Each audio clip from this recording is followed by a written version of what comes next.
तारा बाबा की इस पावन और पवित्र भूमि, उनकी तपस्थली तारकेश्वर धाम, इस कुटिया में आए हुए सभी भक्तों को गोपाल, गोविंद और कांडा परिवार का सादर प्रणाम, चरण वंदन। आप सब लोग बहुत दूर दूर से भगवान शिव की महिमा सुनने परम वंदनीय गुरुदेव प्रदीप मिश्रा जी से आज सीधा, मैंने कल कहा था कि कुछ ना कुछ कनेक्शन जरूर है सीहोर में और सिरसा में, क्योंकि दोनों ही शिव की भूमि है। वहां का कंकर कंकर जैसे शंकर है। तो मैं सिरसा के बारे में बताऊं, क्योंकि बहुत से लोग आज सिरसा के बाहर से भी आए हुए हैं और मेरी आवाज पूरी दूर तक जा रही है चैनलों के माध्यम से। 1954 में विनोबा भावे जी भूदान के लिए, के भूमि दान के लिए इस देश का भ्रमण करने के लिए निकले। वो पूरे देश में भूमि मांग रहे थे लोगों से कि गौशाला के लिए, शिवालय के लिए भूदान करें। जब वो सिरसा पहुंचे 1954 में, यहां हमारे सीताराम जी बागड़ी एमएलए हुआ करते थे। उन्होंने उनको भूमि भी दान दी और वो सिरसा में रुक गए। महाराज जी वो कहीं नहीं रुकते थे एक दिन से ज्यादा। विनोबा भावे जी की बुक में लिखा हुआ है कि वो सिरसा आके ठहर गए। तो बहुत दूर दूर तक जब बात फैली कि विनोबा भावे जी जो कहीं नहीं रुके पूरे हिंदुस्तान में, वो सिरसा में आकर क्यों रुक गए, तो उन्होंने लिखा अपनी किताब में कि सिरसा में मुझे भगवान शिव की भूमि का अनुभूति हुई कि जैसे ये शिवालय की भूमि है, भगवान शिव की भूमि है, सिरसा भगवान शिवालय की भूमि है, शिव की नगरी है। वो उन्होंने रोज एक एक, दो दो, चार चार चक्कर इस सिरसा की भूमि के लगाए और तारा बाबा जी ने अपनी कुटिया यहां बनाई। कितने कितने बड़े संत, बाबा सरसाईनाथ जी यहां पर आए, गुरु गोविंद सिंह जी, कितने कितने बड़े संतों ने, रविदास जी, कितने संतों का नाम लूं।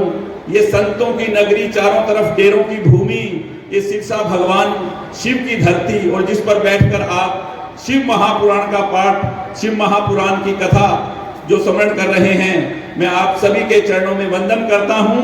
और आप कथा सुनाने के लिए जो आपने कहा कि एक बार से दूसरी बार जो कथा हुई है सीहोर के बाद, तो वो सिरसा शिव की भूमि है जो आपको खींच कर लाई है। और सिरसा में आपने जो वादा किया है कि एक बार दो बार नहीं, क्योंकि आपने मुझसे कहा था कि पंडाल में बैठकर 5 बार सुननी है, तो आपने 5 बार यहाँ कथा सुनानी है। शिव पुराण आपने 5 बार इस सिरसा की नगरी में बैठकर बाबा की कुटिया में उनको सुनाने के लिए, ये संतों की धरा है, ये तपस्थली है बाबा की। यहाँ सब मनोकामनाएं, कहते हैं कि किसी पहुंचे हुए, पाए हुए संत के समीप जाने जैसा इस संसार में कोई दूसरा सुख नहीं है। और आज तपस्थली पे आए हुए सभी लोग बहुत धन्य हैं कि यहाँ आपके मुखारविंद से हम सबको महाशिव पुराण की कथा सुनने को मिल रही है। हम सब बहुत भाग्यशाली, सौभाग्यशाली हैं।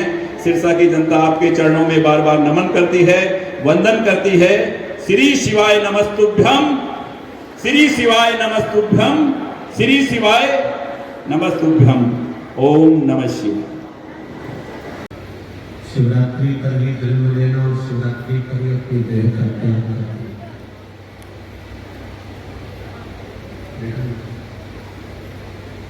शिवरात्रि पर जन्म लेकर शिवरात्रि पर ही अपना शरीर त्याग देना, और शरीर भी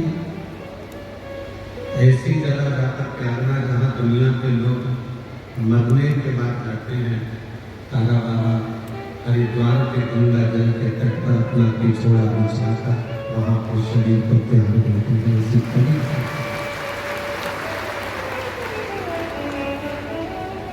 और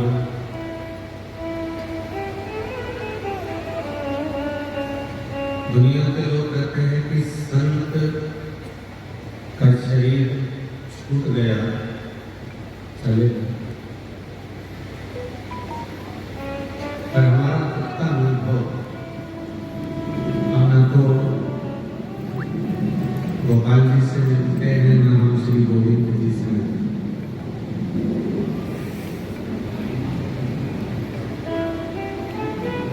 क्योंकि हम जितना समय यहाँ रहते हैं 3-4 दिन तक भगवान की जो भक्ति होती है, जाप होता है, वो हमारे नियम बना हुआ है। तो कथा में भी समझ होंगे कि अपना जो मंत्र जाप है उसको जो यजमान कथा कराता है, जो सुनने के लिए आता है, उसके लिए मंत्र जाप जितना कर सकते हैं।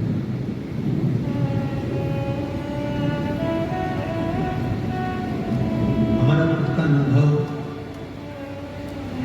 कि लोग कहते हैं कि संत अपना देह त्यागा और चले, वो कोई और संत होते होंगे जो कि देह त्याग कर चले जाए। भगवान शंकर का जो भक्त होता है, शिव की उपासना करने वाला होता है, शंकर भगवान को जो भजने वाला होता है, वो अड़भंगा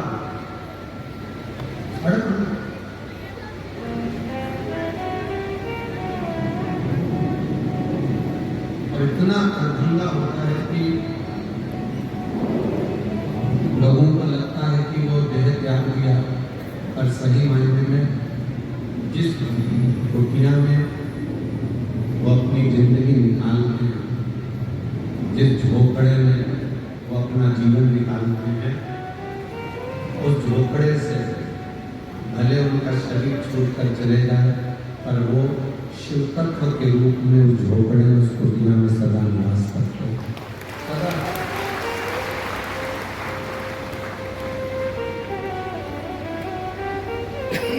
पक्षी को पंख और मनुष्य को संग बहुत ऊंचाई तक ले जाते हैं, बहुत। पक्षी को पंख से वो जितना जितना ऊपर उड़ सकता है वो उड़, पक्षी का पंख उसको बहुत ऊंचाइयों तक ले जाता है। और यदि अच्छे सच्चे संत का यदि सानिध्य मिल जाए, पहली बार तो संत के पास कितना बड़ा मुश्किल है, तो सच्चा संत है। जितना वो भजन करता है उतना ही डांटता है, कभी कभी गुस्से में आकर गालियां भी छूट दे देता है। अगर सच्चा है तो उसके पास कितना मुश्किल, भजन भी खुद करेगा, अपना काम भी खुद करेगा, और अगर तुमने जरा सा भी गड़बड़ करा तो इतनी गालियां सुना देगा, इतना अपशब्द कर देगा, इतने ताने दे देगा, इतना इतना बोल देगा कि आपका दिल फट जाएगा कि आज के बाद में गुरु जी तुम्हारे पास आऊंगे ही, क्योंकि गुरु जी ये चाहते हैं कि तुम मेरे पास मत।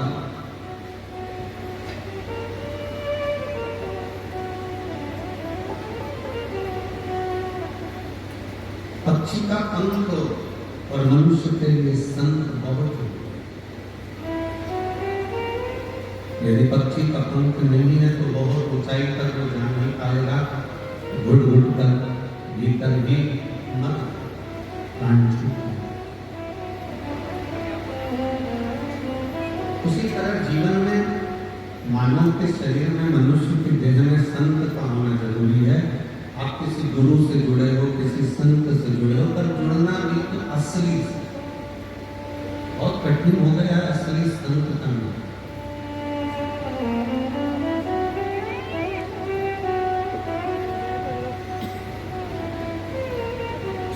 अभी हम सतुआ बाबा जी की कुटिया में, सतुआ बाबा जी के शिविर में कथा कर रहे थे गोविंद की, तो वहाँ एक छत्तीसगढ़ के गोयल परिवार मिलने को मिला।